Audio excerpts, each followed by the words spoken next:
Good morning बच्चों। आज की क्लास में हम मूल कर्तव्यों पर बात करेंगे। मूल अधिकार हम पहले ही पढ़ चुके हैं और यहाँ मैं आपको बताना चाहूँगी कि यदि हम एक अच्छे नागरिक की बात करें तो उसके अधिकारों के साथ साथ उसके कुछ कर्तव्य भी जुड़े हुए होते हैं। यदि वह अपने देश से अपने व्यक्तित्व के विकास हेतु कुछ अधिकारों की मांग करते हैं तो देश भी चाहता है या देश की भी मंशा रहती है कि उसके नागरिक कुछ कर्तव्यों का भी पालन करते हुए देश के प्रति अपना धर्म निभाएं या देश में अपना योगदान सुनिश्चित करें। तो केवल किसी भी देश का नागरिक होने के नाते हम अधिकारों की ही मांग नहीं कर सकते। अधिकारों के साथ ही कर्तव्य जुड़े होते हैं और ये दोनों ही पैरेलल चलते हैं और उसी कर्तव्यों की बात हम आज अपने क्लास में करने जा रहे हैं। तो भारतीय संविधान द्वारा प्रदत्त जो मूल कर्तव्य हैं, जो भारतीय नागरिकों को दिए गए हैं या भारतीय नागरिकों को से यह अपेक्षा की गई है कि वह इनका पालन सुनिश्चित करें। मैं इनके बारे में पहले आपको कुछ फैक्ट्स है वो बता दूं बच्चों, फिर अपन मूल कर्तव्य कौन कौन से हैं इस पर चर्चा करेंगे, इस पर बात करेंगे। तो पहला है कि इन मूल कर्तव्यों का वर्णन या उल्लेख संविधान के भाग 4 में अनुच्छेद 51 क में किया गया है। संविधान के भाग 4 में अनुच्छेद 51 क में इनका वर्णन या इनका उल्लेख किया गया है। दूसरा फैक्ट यह है कि इनको 42वें संशोधन के द्वारा 1976 में सरकार द्वारा गठित स्वर्ण सिंह समिति के द्वारा भारतीय संविधान में जोड़ा गया था। एक बार फिर सुन लें, 42वें संशोधन के द्वारा जो 1976 में हुआ था,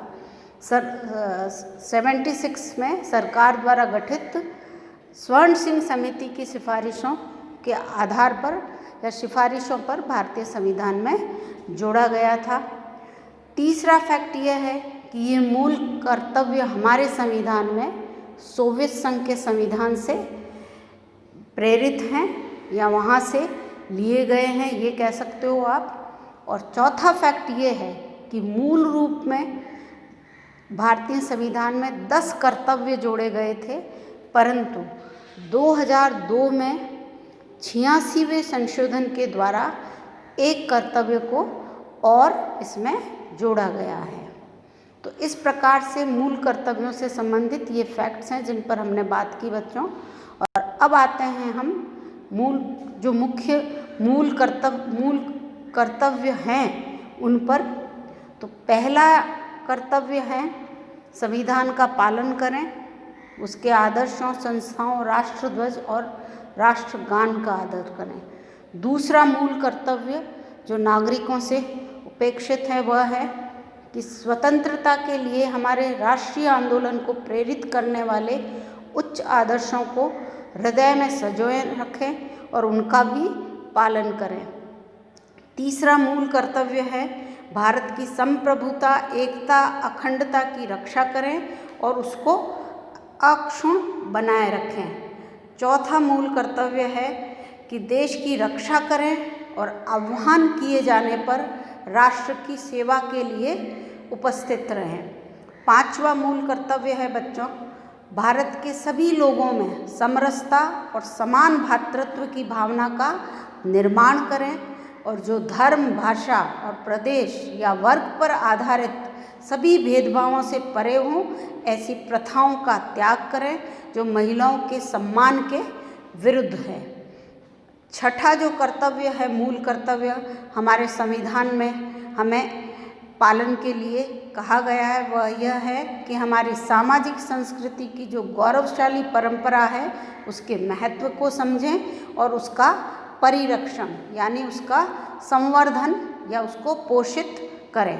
7वां मूल कर्तव्य है बच्चों कि प्राकृतिक पर्यावरण की, जिसके अंतर्गत वन, झील, नदी और वन्य जीव आते हैं, उनकी रक्षा करें, उनकी रक्षा हर संभव करें और उनका संवर्धन करें, यानी उनको बढ़ाने के, उनको पोषित करने के भी उपाय करें तथा प्राणी मात्र के प्रति दया का भाव रखें। 8वें मूल कर्तव्य की बात करते हैं बच्चों कि वैज्ञानिक दृष्टिकोण और मानववाद और ज्ञानार्जन तथा सुधार की भावना का विकास करें, यानी अपने देश के प्रति जो भी विकास को बढ़ावा देने के लिए आवश्यक हैं उस वैज्ञानिक दृष्टिकोण की और देश में सद्भावना और भाईचारे के लिए मानववाद की भावना का विकास सुनिश्चित करें। 9वें मूल कर्तव्य की बात करें बच्चों तो वो है कि सार्वजनिक संपत्ति, जो देश की संपत्ति है, जो व्यक्तिगत नहीं है, सार्वजनिक संपत्ति को सुरक्षित रखें और हर संभव हिंसा से दूर रहें। 10वां मूल कर्तव्य जो हमारे संविधान में उल्लेखित है वह है कि व्यक्तिगत और सामूहिक गतिविधियों के सभी क्षेत्रों में उत्कर्ष की ओर बढ़ने का निरंतर प्रयास करें, जिससे कि राष्ट्र निरंतर बढ़ते हुए प्रयत्न और उपलब्धि की नई ऊंचाइयों को छू सके, राष्ट्र नई उपलब्धियों को प्राप्त कर सके। 11वां जो मूल कर्तव्य है जो हमने बताया कि 86वें संशोधन के द्वारा जोड़ा गया है बच्चों, वो है यदि माता पिता या संरक्षक हैं 6 से 14 वर्ष तक की आयु वाले अपने यथास्थिति या बालक या प्रतिपालक को शिक्षा के अवसर प्रदान करें, यानी 6 से 14 वर्ष तक के बच्चों को निःशुल्क शिक्षा देने का प्रावधान इसमें किया गया है। इस प्रकार बच्चों ये जो 11 मौलिक कर्तव्य हैं ये किसी भी भारतीय नागरिक या कहें प्रत्येक भारतीय नागरिक से हमारे संविधान द्वारा पालन करने की इच्छा रखी गई थी। अब बात करते हैं इनकी आलोचना की। तो जो मूल कर्तव्य है उनकी आलोचना हम इस प्रकार से देखें बच्चों कि पहली आलोचना तो यह कहकर की गई है या की जा सकती है कि ये वर्तमान परिस्थितियों से मेल नहीं खाते। कैसे कि जब इनको भारतीय संविधान में शामिल किया गया था, जैसा कि हमने देखा 42वें संशोधन के द्वारा ये शामिल हुए हैं, उस समय की परिस्थितियाँ और वर्तमान परिस्थितियों में दिन रात का अंतर आ गया है और ये वही के वही उस परिस्थितियों को देखकर जो बनाए गए थे कर्तव्य आज भी वही लागू हैं। दूसरी आलोचना यह कहकर कर सकते हैं कि ये कर्तव्यों की जो सूची है यह एक देखने से ही आधी अधूरी सी प्रतीत होती है। कैसे कि इसमें जैसे जनसंख्या नियंत्रण है, परिवार नियोजन है, अनिवार्य रूप से टैक्स देना है आदि की बातों को भी शामिल किया जाता तो ये और अधिक कंप्लीट सूची हमें लगती। तीसरी आलोचना यह कहकर कही जा सकती है या की जाती है बच्चों, जो वाकई में आलोचना का ही विषय है कि भारतीय संविधान ने ये इन मूल कर्तव्यों का पालन पूरी तरह से नागरिकों पर ही छोड़ दिया है कि वो इनका पालन कर ही लेंगे, परंतु जब तक किसी के पीछे बाध्यकारी शक्ति नहीं होती है तब तक उनका पालन पूर्ण रूप से किया जाना संभव नहीं होता। तो तीसरी आलोचना हम यह कहकर कर सकते हैं बच्चों कि इन कर्तव्यों के पीछे कोई बाध्यकारी शक्ति नहीं होने के कारण इनका पालन पूरी तरह से नहीं किया जाता रहा है या नहीं किया करवाया जा सकता है। यानी यदि कोई बाध्यकारी शक्ति होगी, कोई दंड का प्रावधान होगा, तभी नागरिक इसको पूरी तरह से अनुशासित होकर इनका पालन कर पाएंगे। केवल उनकी इच्छाओं पर इनके पालन को छोड़ना किसी भी रूप में उचित प्रतीत नहीं होता। अगली आलोचना हम यह कहकर भी कर सकते हैं कि मौलिक कर्तव्यों में भारतीय नागरिकों को ही इनके पालन के लिए की जिम्मेदारी दे दी है, यानी प्रशासन पर इनको पालन करवाने हेतु कोई जिम्मेदारी नहीं सौंपी गई है कि यदि नागरिक इनका पालन नहीं कर रहे हैं तो राज्य प्रशासन की भी जिम्मेदारी होगी, कुछ जिम्मेदारी सुनिश्चित की जाती कि वो इनका पालन सुनिश्चित करवाएं। अगली आलोचना हम यह कहकर भी कर सकते हैं कि ये मौलिक कर्तव्यों को हम परमादेश के तहत भी प्रभावी नहीं बना सकते हैं। परमादेश हमने पढ़ा था बच्चों अपने मौलिक अधिकारों में कि किसी को आदेश दिया जाता है कि वो अपने कर्तव्यों का निर्वहन नहीं कर रहा है तो उसको उस कर्तव्यों का निर्वहन करना पड़ेगा, परंतु यहाँ पर परमादेश भी लागू नहीं है, यानी परमादेश के तहत भी मौलिक कर्तव्यों को प्रभावी रूप से हम लागू नहीं करवा सकते। इस प्रकार बच्चों आज की क्लास में हमने मौलिक कर्तव्यों पर चर्चा की। यह आपकी परीक्षा में जो आपका ब भाग होता है जिसमें आपको 5 नंबर का क्वेश्चन करना पड़ता है उसमें आने की संभावना अधिक रहती है। आज ही की क्लास में हम इससे आगे वाले टॉपिक नीति निर्देशक तत्वों के बारे में भी बात करेंगे बच्चों कि नीति निर्देशक तत्व क्या है, कितने हैं और किस प्रकार से संविधान में वर्णित हैं। तो अब बात करते हैं हम नीति निर्देशक तत्वों के बारे में। पूर्व में हमने मौलिक अधिकारों के बारे में पढ़ा था और उसमें कहा था कि संविधान द्वारा प्रदत्त भारतीय नागरिकों को वे अधिकार हैं जो उनके सर्वांगीण विकास के लिए आवश्यक होते हैं और इसी को ध्यान में रखते हुए किसी भी देश का संविधान अपने नागरिकों को मौलिक अधिकार प्रदान करता है और हमारे संविधान ने भी हमें प्रदान की है। वहीं नीति निर्देशक तत्वों की बात करें तो बच्चों ये आयरलैंड के संविधान से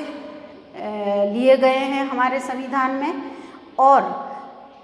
जन कल्याणकारी राज्य की स्थापना को ध्यान में रखते हुए इनको हमारे संविधान में लिया गया है। संविधान के अनुच्छेद 36 से लेकर 51 तक इनका वर्णन है, यानी कि इनका उल्लेख है और इनको भारतीय संविधान की आत्मा, इनको भारतीय संविधान की चेतना भी कहा गया है। इनके द्वारा सामाजिक न्याय के दर्शन को वास्तविक रूप में या उसको व्यवहारिक रूप में लाने की कोशिश की गई है। हाँ, यहाँ पर भी ये है कि ये जो नीति निर्देशक तत्व हैं एक प्रकार से राज्यों को दिए गए आदेश ही हैं, इनके पीछे भी कोई प्रभावी न्यायिक बाध्यता नहीं है या प्रभावकारी शक्ति का अभाव हम इनके पीछे भी स्पष्ट रूप से देख सकते हैं। तो यदि मैं आपको निष्कर्ष रूप में कहूँ कि नीति निर्देशक तत्व क्या है तो ये वे तत्व हैं जो किसी भी राज्य से अपने नागरिकों के सामाजिक आर्थिक आधारों को मजबूत करने के लिए, उनके विकास को प्रोत्साहित करने के लिए किसी भी राज्य द्वारा नीतियों में आदेशित किए जा सकते हैं। यानी राज्यों को जन लोक कल्याणकारी नीतियों को बनाने हेतु इन तत्वों के अंतर्गत प्रोत्साहित किया जा सकता है या निर्देशित किया जा सकता है। अब हम बात करते हैं आर्टिकल 36 से लेकर 51 तक जो नीति निर्देशक तत्व हमें संविधान में वर्णित किए गए हैं हमारे संविधान में, उनकी बच्चों। तो 36 के अंतर्गत राज्य की परिभाषा दी गई है कि हम राज्य कहेंगे किसको। 37 में इस भाग में जितने भी जो भी तत्व हैं उनको लागू करने की बात की गई है। 38 में राज्य को लोक कल्याणकारी बनाने के लिए जितने भी आवश्यक सामाजिक व्यवस्था है उसको बनाने की बात की गई है। 39 में बच्चों राज्य द्वारा आवश्यक रूप से अनुकसरण करने वाले नीति निर्देशक तत्वों की बात की गई है। और 39 क में समान न्याय और निःशुल्क विधिक व्यवस्था या विधिक सहायता की बात की गई है। यानी राज्य ये कोशिश करेगा कि न्याय सभी को समान रूप से मिले और निःशुल्क उन लोगों को कानूनी सहायता भी उपलब्ध हो सके। 40 में ग्राम पंचायतों के संगठन या गठन की बात की गई है ताकि निचले लेवल पर भी लोकतांत्रिक व्यवस्था को लागू किया जा सके। 41 में काम, शिक्षा और लोक सहायता पाने के अधिकार का बात कही गई है। 42 में काम की न्याय संगत और मानवोचित दशाओं तथा प्रसूति सहायता का उपबंध है। 43 में कर्मकारों के लिए निर्वाह, मजदूरी आदि के बारे में बात की गई है, यानी जो कल कारखानों में और काम करते हैं मजदूर, उनकी जो मजदूरी है उसके बारे में कि कितना उनका श्रम के अनुसार वेतन निर्धारित किया जाए, इसके बारे में बात की गई है। 43 क में उद्योगों के प्रबंध में कर्मकारों का भाग लेना, यानी जो भी कारखाने हैं उनके जो प्रबंध है, मैनेजमेंट में उनकी भागीदारी की बात की गई है, काम करने वालों की भागीदारी की बात की गई है, या कहो मजदूरों की भागीदारी की बात की गई है। 44 में नागरिकों के लिए एक समान नागरिक संहिता की बात की गई है, यानी सभी पर एक ही कानून लागू हो, इस प्रकार की बात की गई है। 45 में निःशुल्क और अनिवार्य शिक्षा, बच्चों के लिए निःशुल्क और अनिवार्य शिक्षा की बात की गई है बच्चों। 46 में अनुसूचित जाति, जनजाति, पिछड़े वर्ग आदि के अर्थ संबंधी या शिक्षा संबंधी हितों को संवर्धित करने की या उनका ध्यान रखने की बात की गई है, या उनमें अभिवृद्धि की बात भी की गई है। 47 में पोषाहार के स्तर और जीवन स्तर को ऊंचा करने और लोक स्वास्थ्य यानी सामान्य जन के स्वास्थ्य के सुधार हेतु जो भी काम करने हैं राज्य को, यानी दूसरे शब्दों में कहो तो लोगों के स्वास्थ्य में सुधार, उनका जीवन स्तर ऊंचा उठाना और उनमें पोषाहार आदि का वितरण करना भी राज्य का कर्तव्य होगा, इसकी बात कही गई है या इसको राज्य का कर्तव्य माना गया है। 48 में बच्चों कृषि और पशुपालन से संबंधित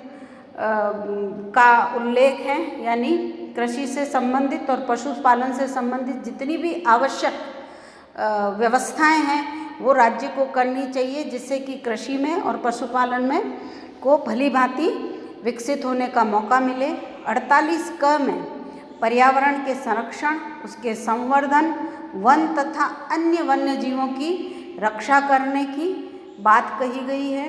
49 में राष्ट्रीय महत्व के जो भी स्मारक हैं, जो भी स्थान हैं और जो भी वस्तुएं हैं उनको संरक्षण देने की बात कही है, यानी राष्ट्र के जितने भी महत्वपूर्ण मॉन्यूमेंट्स हैं उनको संरक्षित रखने की पूरी व्यवस्था भी राज्य रखे या राज्य द्वारा की जाए। 50 में कार्यपालिका से न्यायपालिका का पृथक्करण की बात की गई है, यानी कार्यपालिका और न्यायपालिका दोनों पूरी तरह से अलग होकर अपना अपना काम करेंगे, एक दूसरे के प्रतिकूल विपरीत या एक दूसरे को काटते हुए काम नहीं करेंगे। और अगली जो लास्ट जो 51वां अनुच्छेद है उसमें अंतर्राष्ट्रीय क्षेत्र या अंतर्राष्ट्रीय व्यवस्था को ध्यान में रखते हुए अंतर्राष्ट्रीय शांति और सुरक्षा को बढ़ाने के हर संभव प्रयास करने की बात कही गई है। तो इस प्रकार बच्चों ये जो नीति निर्देशक तत्व है जो कि 36 से 51 तक भारत के संविधान में उल्लेखित है, वर्णित हैं, इन पर हमने अभी चर्चा की है, इनको पढ़ा है अब हमने अभी। और यदि मैं आप कहूँ कि ये जितने भी 51 अनुच्छेद हमने पढ़े हैं, 36 से 51 अनुच्छेद हमने पढ़े हैं, उनको यदि हम बांटना चाहें यानी नीति निर्देशक तत्वों का हम वर्गीकरण करना चाहें तो हम 3 भागों में इनका वर्गीकरण कर सकते हैं।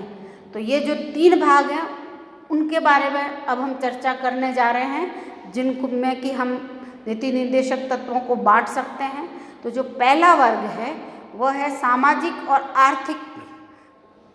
चार्टर से संबंधित या आर्थिक चार्टर, जिस मतलब ऐसे नीतियाँ या तत्व जो कि सामाजिक और आर्थिक क्षेत्र से संबंधित है वो इस वर्ग में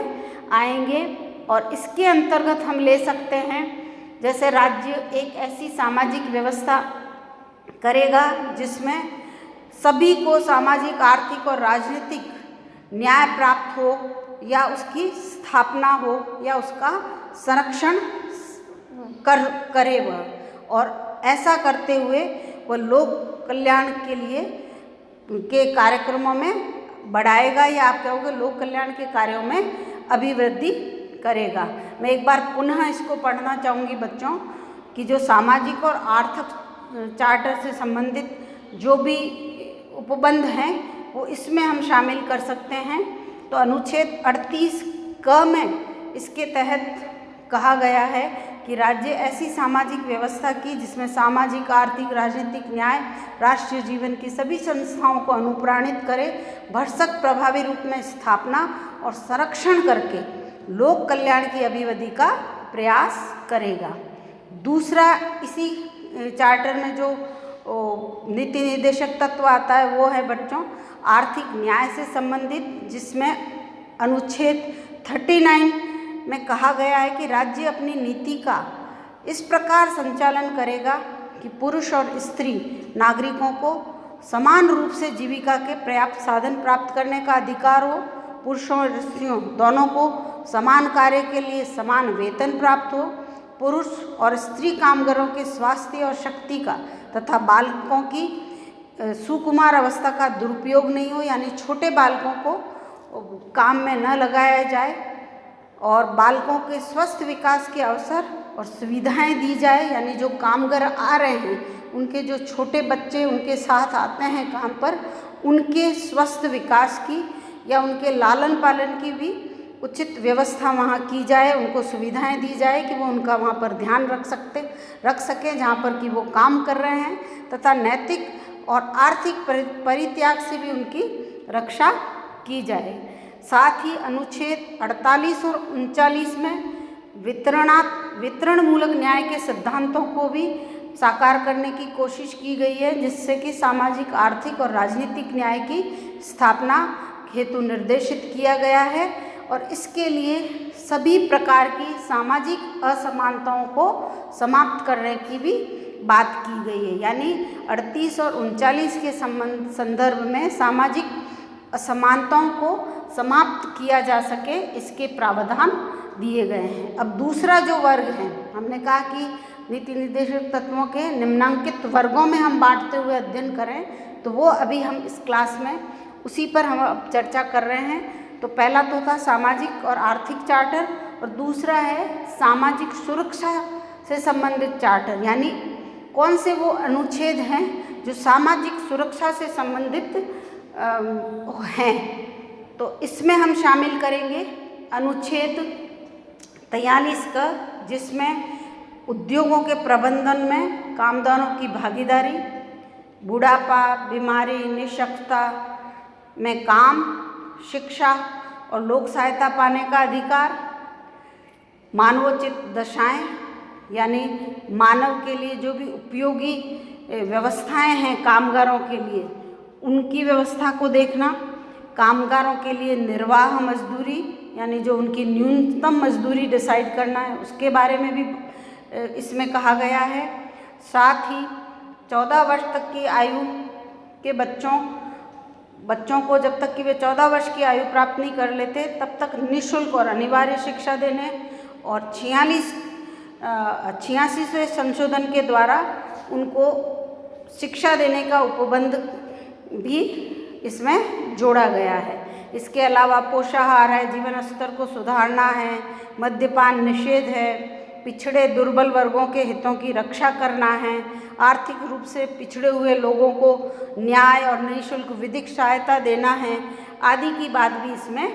इस वाले वर्ग में, सामाजिक सुरक्षा वाले वर्ग में हम शामिल कर सकते हैं। अब तीसरा जो वर्ग है वह है सामुदायिक कल्याण से संबंधित चार्टर, यानी वे कौन से नीति निर्देशक तत्व हैं जो सामुदायिक कल्याण को ध्यान में रखते हुए भारतीय संविधान में हम देखते हैं। तो वो है एक तो समान नागरिक संहिता वाला, दूसरा कृषि और पशुपालन के संगठन का, यानी कृषि को बढ़ावा देने वाले, पशुपालन को बढ़ावा देने वाले जितने भी प्रयास हैं वो करने से संबंधित, साथ ही वन और वन्य जीवों के संरक्षण और संवर्धन संबंधी, स्मारकों के संरक्षण से संबंधित और कार्यपालिका और न्यायपालिका के बीच में टकराव को रोकने वाले उपाय तथा अंतर्राष्ट्रीय शांति और सुरक्षा की अभिवृद्धि के लिए जितने भी नीतियों का निर्माण है उनके बारे में भी इस सामुदायिक कल्याण चार्टर में हम देख सकते हैं। और इसी संदर्भ में इस 51 के दिए गए निर्देशों का पालन करते हुए ही हमने देखा है कि संसद ने मानवाधिकार संरक्षण अधिनियम 1993 पारित किया है, जिसमें राष्ट्रीय मानवाधिकार आयोग के गठन और मानवाधिकार न्यायालयों की स्थापना का प्रावधान किया गया है, जिससे कि मानवाधिकारों से संबंधित या उनके हनन उल्लंघन से संबंधित समस्याओं का निपटारा किया जा सके। साथ ही अनुच्छेद 40 में हमने देखा कि लोकतंत्र की स्थापना निचले स्तर तक भी संभव हो, इसके लिए ग्राम पंचायतों के गठन का भी प्रावधान हम नीति निर्देशक तत्वों में देख सकते हैं बच्चों। तो इस प्रकार आज की कक्षा में हमने संविधान में वर्णित मूल कर्तव्यों और नीति निर्देशक तत्वों के बारे में चर्चा की है। अगली क्लास में हम नीति निर्देशक तत्वों और मौलिक अधिकारों से संबंधित जो अध्याय है बच्चों, यानी नीति निर्देशक तत्व ज़्यादा अहम है या मूल अधिकार ज़्यादा अहम है, या एक दूसरे के पूरक हैं ये दोनों, या एक दूसरे के विरोधी हैं, यानी कुल मिलाकर नीति निर्देशक तत्वों और मौलिक अधिकारों के बीच में जो भी फैक्ट्स हैं उनके बारे में हम अगली अपनी कक्षा में चर्चा करेंगे। थैंक यू बच्चों।